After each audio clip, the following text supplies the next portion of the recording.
You can start wherever you want, but I would appreciate if you could start with what's going on with these inventories. Yeah, I mean, the inventories are high, and we're not surprised to a large extent because we've been hearing this for the last 2 months across retailers across the board. And 23%, I think their inventory position, it'd be interesting to find out how much of it is footwear and how much of it is apparel. Because if you look at the numbers in detail, footwear sales were actually still very, very strong, but apparel came in a little weaker. So if the build is on the footwear side, we wouldn't be as concerned.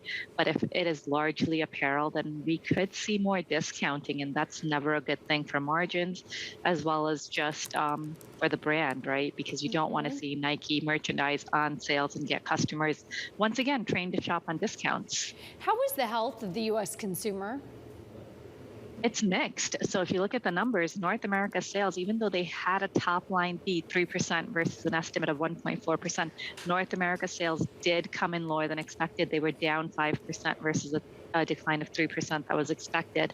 The beat really came largely from EMEA, which was up 20% versus a 9.6% estimate. China, much, much weaker, down 20%, largely due to COVID lockdowns. It'll be interesting to see what they say on the call about the lockdowns now kind of hopefully largely past us and if the demand is picking up there again.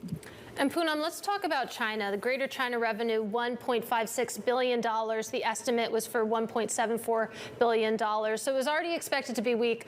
Weaker than expected, though. What's your take?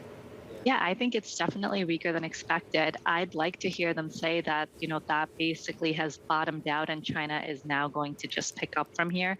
We did hear that from some brands earlier in the month where they did talk about, China kind of the lockdowns are easing and people are starting to shop again there. So that's a good thing. If Nike comes out and says that again on the call, that would be encouraging.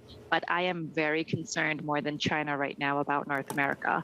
The environment here, there's a lot of, it's inflationary and it is a large business for them. China, we all talk about China a lot, but China's 18% of their business. So North America is a much bigger piece of the business.